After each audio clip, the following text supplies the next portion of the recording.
17 اگست 1988 پاکستان کی تاریخ کا ایک ایسا دن جس کے بعد ملک کی سیاست، اقتدار کا توازن اور افغانستان کے بارے میں پاکستان کی پالیسی اور پاکستان اور امریکہ کے درمیان تعلقات، یہ سب کچھ ایک نئے مرحلے میں داخل ہو گیا۔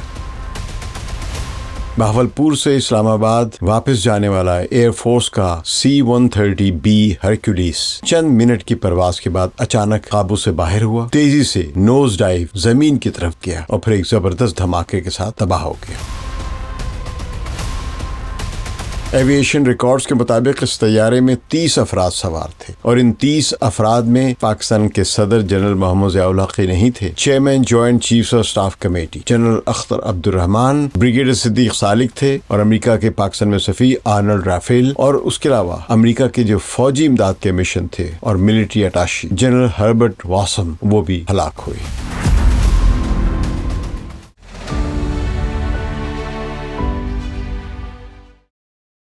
17 اگست 1988 یعنی 17 اگست 1988 پاکستان کی تاریخ کا ایک ایسا دن جس کے بعد ملک کی سیاست، اقتدار کا توازن اور افغانستان کے بارے میں پاکستان کی پالیسی اور پاکستان اور امریکہ کے درمیان تعلقات، یہ سب کچھ ایک نئے مرحلے میں داخل ہو گیا۔ بہاولپور سے اسلام آباد واپس جانے والا ایئر فورس کا C-130B ہرکیولیس چند منٹ کی پرواز کے بعد اچانک قابو سے باہر ہوا، عجیب انداز میں اوپر نیچے حرکت کرتا ہوا تیزی سے نوز ڈائیو زمین کی طرف کیا اور پھر ایک زبردست دھماکے کے ساتھ تباہ ہو گیا۔ اس میں سوار کوئی شخص زندہ نہیں بچا۔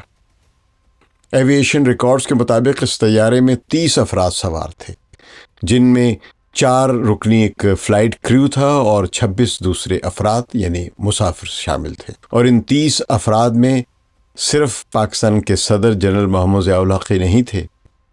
اس طیارے میں پاکستان کی فوجی قیادت کے انتہائی اہم لوگ بھی موجود تھے۔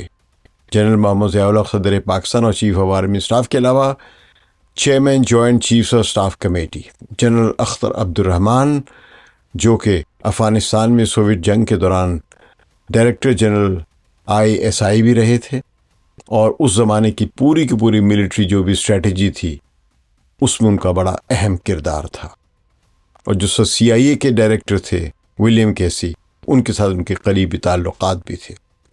تو بریگیڈیئر صدیق سالک تھے، فوجی افسر، مصنف اور ضیاء دور کے DG ISPR اور اہم ملٹری انٹلیکچوئل حلقے سے وابستہ شخصیت تھے، اور امریکہ کے پاکستان میں سفیر آرنلڈ رافیل، اور اس کے علاوہ امریکہ کے جو فوجی امداد کے مشن تھے اور ملٹری اٹاشی جنرل ہربرٹ واسم، وہ بھی ہلاک ہوئے۔ یہ محض ایک پریزیڈینشل ایئر کریش نہیں تھا، یہ پاکستان کے اقتدار کے عین مرکز کا ایک خاتمہ تھا، ایک پورے دور کا خاتمہ تھا۔ اس واقعے پر پیپلز پارٹی کی رہنما بینظیر بھٹو نے انا للہ و انا الیہ راجعون کہا تھا، جبکہ جنرل ضیاء کے تمام حامی یتیم ہو گئے تھے، اور یہ شاید یتیم ہی رہ جاتے اگر اس وقت کے ISI کے سربراہ لیفٹیننٹ جنرل حمید گل انہیں اسلامی جمہوری اتحاد میں نہ پروتے۔ اور شاید یہی وجہ ہے کہ 38 برس گزر جانے کے باوجود یہ سوال زندہ ہے کہ آخر ہوا کیا تھا؟ کیا یہ ایک بڑا حادثہ تھا؟ کیا طیارے میں کوئی میکینیکل فیلیور پیدا ہوا تھا؟ کیا پائلٹس اچانک انکیپیسیٹیٹ ہو گئے تھے، یعنی بے ہوش یا بے اختیار ہم جن کو کہیں گے وہ ہو گئے تھے؟ کیا طیارے کے کسی کنٹرول سسٹم میں خرابی پیدا ہو گئی تھی؟ کیا یہ سابوتاژ یعنی دانستن تخریب کاری تھی، یا پھر واقعی وہ مشہور کہانی درست تھی کہ آموں کی ایک پیٹی کے اندر کوئی خطرناک چیز چھپا کر طیارے میں رکھی گئی تھی؟ یہ سوالات ہیں ہمارے سامنے۔ اور اگر یہ سب کچھ نہیں تھا تو پھر ایسا کیا ہوا کہ دنیا کے نسبتاً مضبوط سمجھے جانے والے اس طیارے C-130 جو تھا، اس کے ٹیک آف کے چند ہی منٹ بعد اس کا ایک ایسا بیہیویئر بنا جس نے اس میں سوار پاکستان کی پوری فوجی قیادت کو اور امریکہ کے جو سفارتی لوگ تھے یہاں پہ ان سب کو موت کے گھاٹ اتار دیا۔ یہاں ایک بات شروع ہی میں واضح کر دینا چاہتا ہوں کہ جنرل ضیاء الحق کی موت کی وجہ آج تک حتمی طور پر ثابت نہیں ہوئی ہے۔ پاکستانی انکوائری بورڈ نے کسی عام مکینیکل فیلیئر کو حادثے کی بنیادی وجہ قرار نہیں دیا ہے۔ اس کے بجائے اس نے کرمنل ایکٹ یا سیبوتاژ کو سب سے زیادہ ممکنہ وجہ قرار دیا ہے، اور یہ امکان بھی پیش کیا ہے کہ کسی پوائزنس کیمیکل ایجنٹ نے کاکپٹ اور کیبن میں موجود لوگوں کو انکیپیسیٹیٹ کیا ہو۔ یہ صرف امکانات تھیریز ہیں، ایویڈنس کے ساتھ کوئی بات نہیں کہی گئی ہے۔ اول تو یہ بہت ساری رپورٹ جو اخباروں میں چھپی ہیں یہ باقاعدہ ریلیز نہیں کی گئی ہیں، یہ لیکس آئی ہیں۔ لیکن اس کیمیکل ایجنٹ تھیوری کا بھی کوئی ایسا قطعی فزیکل ایویڈنس سامنے نہیں آیا ہے جس سے اسے ایک حتمی حقیقت کہا جا سکے۔ دوسری طرف امریکی انویسٹیگیشنز یعنی جو ایف بی آئی نے کی تھی وہ بھی کسی حتمی نتیجے تک نہیں پہنچ سکی تھی، اور اس کے بعد کے جو امریکی اسیسمنٹ ہیں اس میں ایکسیڈنٹ اور کرمنل سیبوتاژ دونوں امکانات کے لیے کریڈیبل آرگیومنٹس موجود پائے گئے۔ چنانچہ آج کی ذمہ دارانہ تاریخی پوزیشن یہی ہے کہ ہم یہ کہیں گے کہ حادثے کی اصل وجہ انریزالوڈ ہے، نہ یہ کہ ہم کسی ایک کانسپریسی تھیوری کو حقیقت ثابت کر دیں۔ لیکن اس کہانی کا ایک ٹیکنیکل پہلو ایسا ہے جس سے شاید عام طور پر اتنی توجہ نہیں ملتی جتنی کہ آموں کی پیٹی کو ملتی رہی ہے، اور یہ ہے طیارے کا ایلیویٹر۔ ایلیویٹر کا لفظ سن کر کسی لفٹ کا خیال اپنے ذہن میں نہ لائیے گا۔ ایئر کرافٹ کا ایلیویٹر اس کے پچھلے حصے یعنی ٹیل پر موجود ایک موویبل کنٹرول سرفیس ہوتا ہے جو طیارے کی پچ کو کنٹرول کرتا ہے، یعنی جب طیارہ پرواز کر رہا ہوتا ہے اوپر کی طرف تو پیچھے سے اس کی پچ کو کنٹرول کرتا ہے کہ یہ ایسے ہی جائے، ادھر ادھر نہ ہو جائے، گر نہ جائے۔ تو پچ کا مطلب ہے طیارے کی ناک کا اوپر یا نیچے ہونا، یعنی طیارے کی جو ناک ہے، نوز، وہ ایسے جائے گی یا اوپر جائے گی، یہ پیچھے سے کنٹرول ہو رہی ہوتی ہے۔ تو آسان لفظوں میں ایلیویٹر وہ کنٹرول سرفیس ہے جو پائلٹ کو طیارے کی نوز اوپر یا نیچے کرنے میں مدد دیتا ہے۔ صرف وضاحتاً عرض کر دوں کہ ایلیویٹر اور ایلونگیٹ یہ دو مکمل طور پر مختلف چیزیں ہیں۔ ایلونگیٹ ایک طویل، ایک سازینی شہتیر طیارے کا ایک ساکن حصہ ہوتا ہے جو ہل نہیں رہا ہوتا ہے، جو میٹل راڈز یا کیبل کی شکل میں اس کی باڈی اور ونگز کے اندر لمبائی میں لگا ہوتا ہے تاکہ باڈی کو مضبوطی ملے اور جھکنے سے بچایا جا سکے یا اس کے ٹوٹنے سے بچایا جا سکے۔ یہ حصہ خود حرکت نہیں کرتا، جبکہ ایلیویٹر یعنی جو بلندی کنٹرول، اوپر نیچے کی جو کنٹرول ہوتی، پچ ہوتی ہے، پچھلی دم پر لگا ہوا ایک متحرک فلیپ ہوتا ہے۔ اگر آپ نے ایئر کرافٹ میں سیر کی ہو، مسافر طیارے میں، تو جب وہ لینڈ کر رہا ہوتا ہے مثال کے طور پہ، اس کے ونگز اگر آپ نے دیکھے ہو تو اس کے فرنٹ ونگز پہ بھی ہوتا ہے، یہ پچھلے ونگز پہ بھی ہوتا ہے۔ تو وہاں پہ اس ونگز کے ساتھ ایک آخری حصے میں ایک فلیپ لگا ہوتا ہے جو ایسے اوپر نیچے ہو رہا ہوتا ہے، جو اس کی پرواز کو اوپر نیچے کنٹرول کرتا ہے، جو پائلٹ کو طیارے کی ناک اوپر یا نیچے کرنے میں مدد دیتا ہے۔ تو دونوں کا آپس میں تعلق اس وقت بنتا ہے جب ایلیویٹر سے جڑی کیبلز لمبائی میں کھینچ یعنی ایلنگویٹ ہو جائیں تو انہیں مکینیکل ٹینشن دینے کے لیے ایڈجسٹ کرتا ہے تاکہ کنٹرول درست رہے۔ یہ وضاحت میں اس لیے دے رہا ہوں کہ اس واقعے کے ایک ہفتے کے اندر ہی یعنی اگست 1988 1988 میں نے اپنے ذرائع کے اور کچھ جو ایئر فورس میں دوست تھے ان کی مدد سے C-130 کے حادثے کو سمجھنے کی کوشش کی تھی، اور اس پر ایک investigative report daily the nation میں شائع کی تھی جس میں ایلیویٹر اور ایلونگیٹر کا تھوڑا کچھ جو لفظ کی کنفیوژن ہو گئی تھی وہ کنفیوز کر گیا تھا لکھنے میں۔ بہرحال یہ میں صرف وضاحت دے رہا ہوں کہ بات سند رہے۔ بہرحال آگے بڑھتے ہیں۔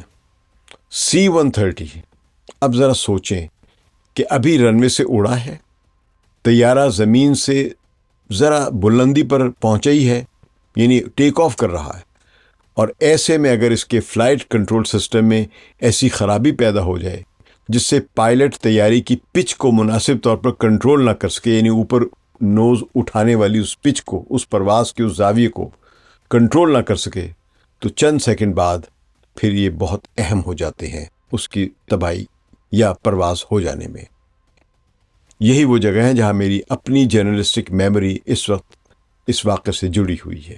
میں نے اگست 1988 ہی میں اس حادثے کے فوراً بعد اپنی سطح پر معلومات جمع کر کے دی نیشن میں اس واقعے پر ایک انویسٹیگیٹو رپورٹ لکھی تھی جو شائع ہوئی تھی۔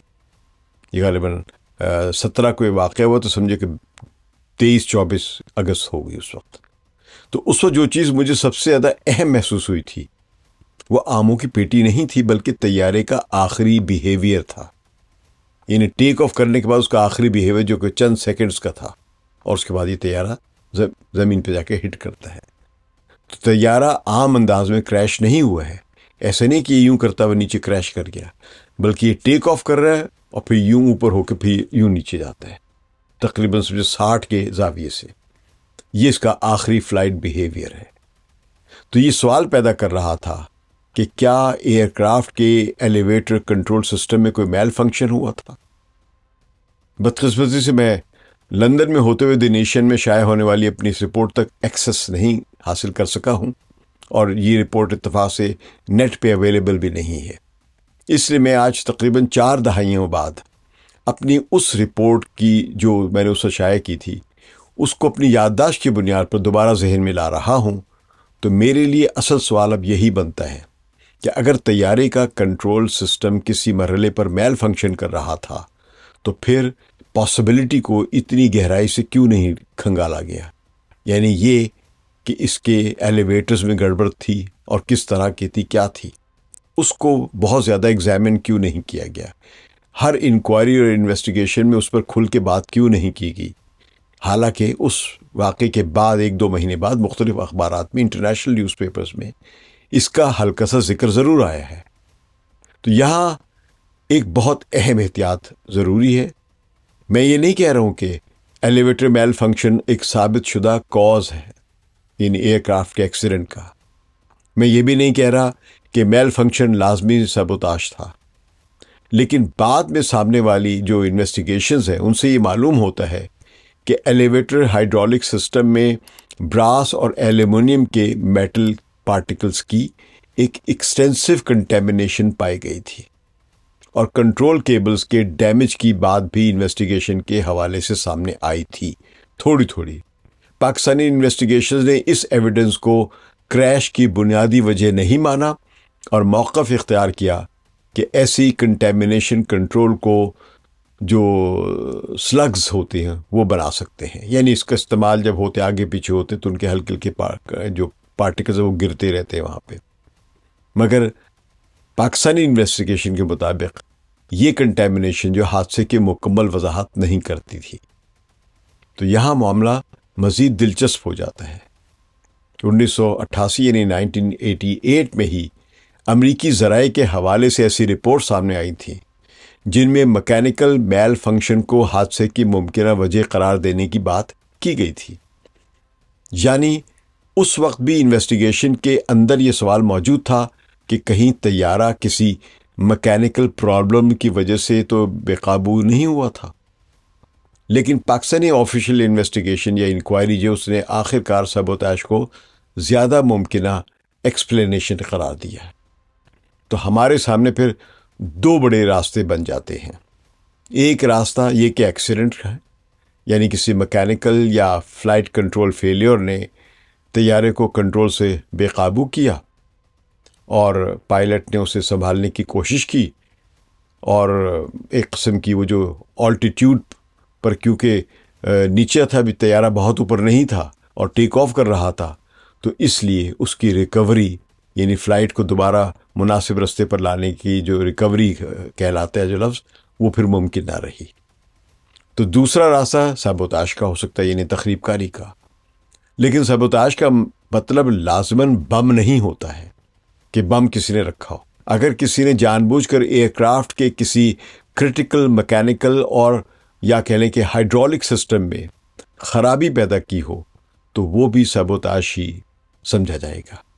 یہ فرق بہت اہم ہے، کیونکہ اگر سبوتاژ ثابت ہو بھی جائے تو اس سے یہ خود بخود بات ثابت نہیں ہوتی ہے کہ آموں کی پیٹی میں بم تھا۔ اور انہی آرگیومنٹس کی وجہ سے میں سمجھتا ہوں کہ آموں کی پیٹی کی پوری کہانی کو ری وزٹ کرنے یعنی دوبارہ سے دیکھنے کی ضرورت ہے۔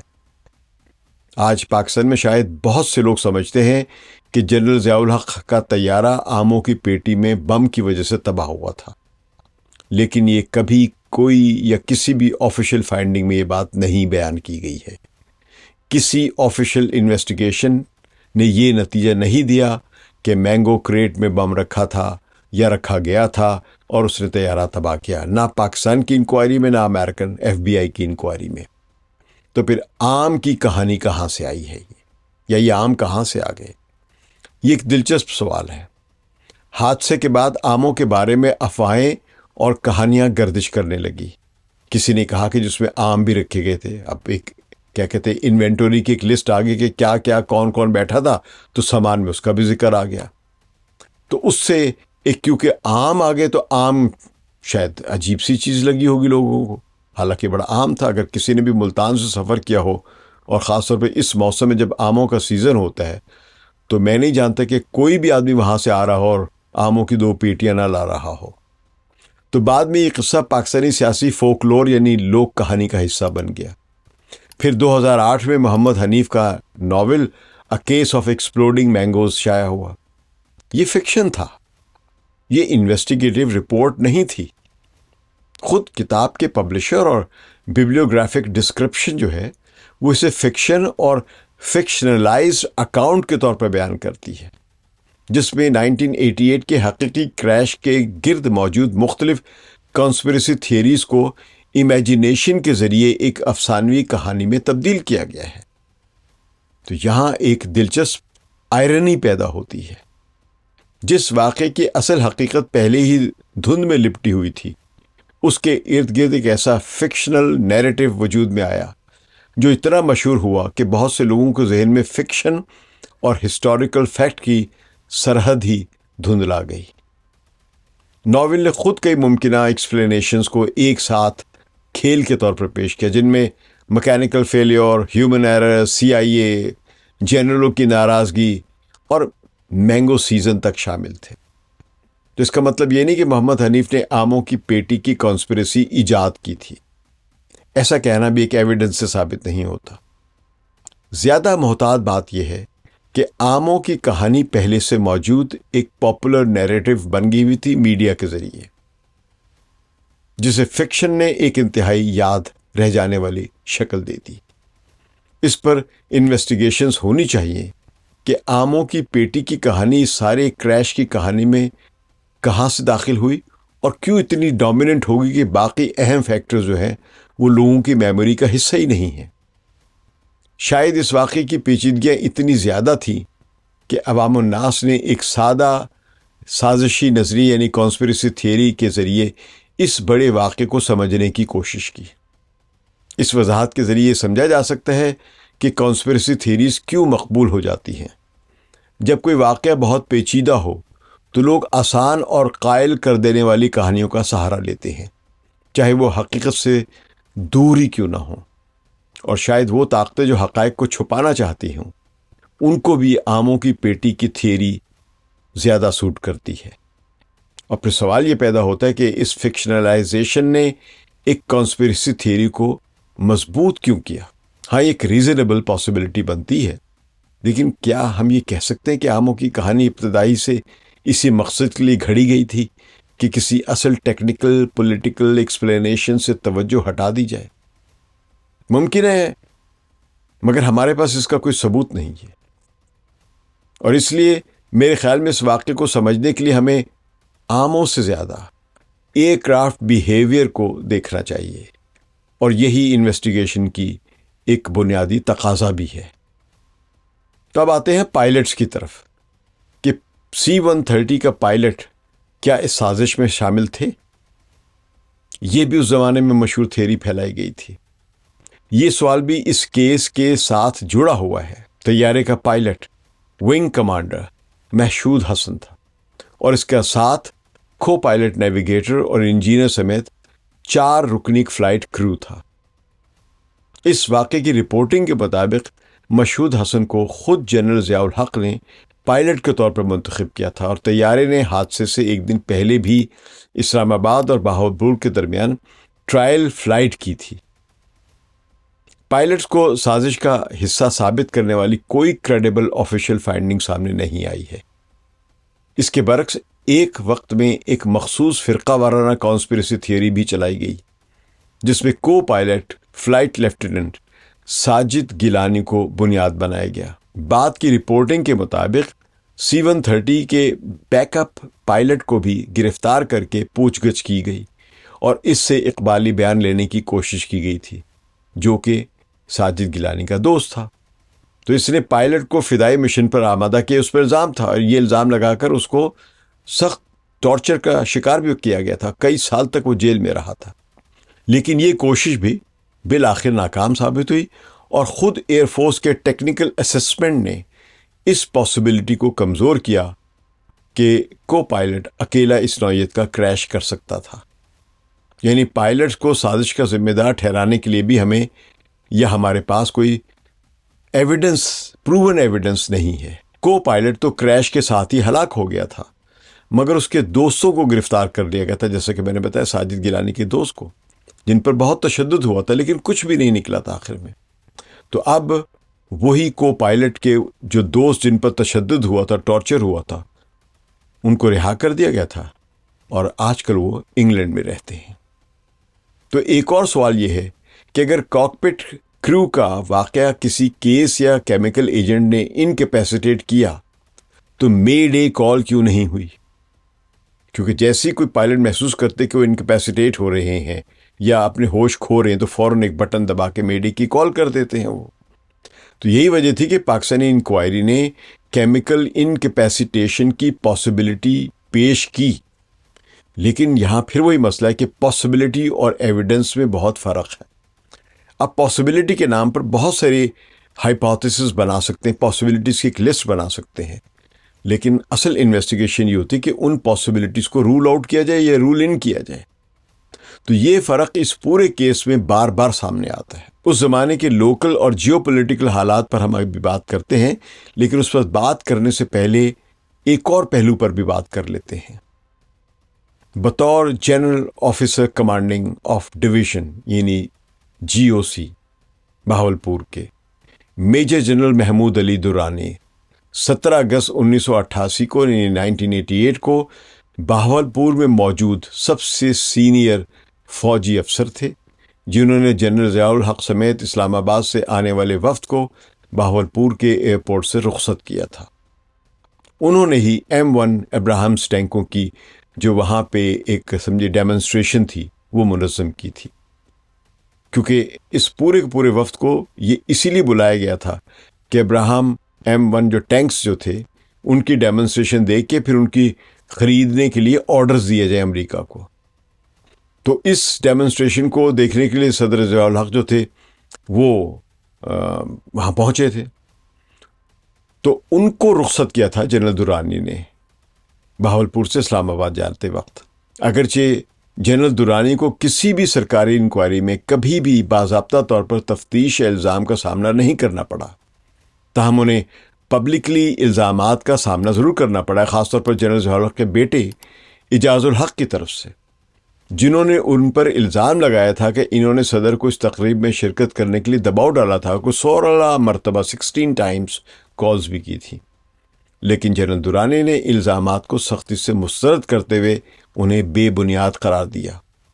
انہوں نے ہمیشہ یہ موقف برقرار رکھا کہ یہ کریش محض ایک ایکسیڈنٹ تھا، جو کہ پاکستانی PAF انکوائری بورڈ کے ممکنہ تخریب کاری یعنی سیبوتاژ کے نتیجے اور FBI کے ٹیکنیکل کوئی ڈیفیکٹ یا فالٹ کے سرکاری فیصلے دونوں سے متصادم تھا ان کا جنرل درانی کا موقف۔ تو دلچسپ بات یہ ہے کہ نہ صرف انہیں کبھی بھی تفتیش کے لیے بلایا نہیں گیا، بلکہ ان کی ملٹری اور سول دونوں شعبوں میں ترقی کا سلسلہ جاری رہا۔ وہ بعد میں پاکستان آرڈیننس فیکٹری کے چیئرمین بنتے ہیں، امریکہ میں پاکستان کے سفیر بنتے ہیں اور امریکہ کے بڑی قریبی دوست بنتے ہیں، اور ایک وقت میں وزیر اعظم کے نیشنل سیکیورٹی ایڈوائزر بھی بنتے ہیں۔ یہ سب بڑی ترقیاں ان کو ملتی ہیں۔ تو اس حقیقت کے باوجود کہ وہ اپنی میزبانی کی وجہ سے سہنے کی ایک مرکزی شخصیت تھے، اطلاعات ہیں کہ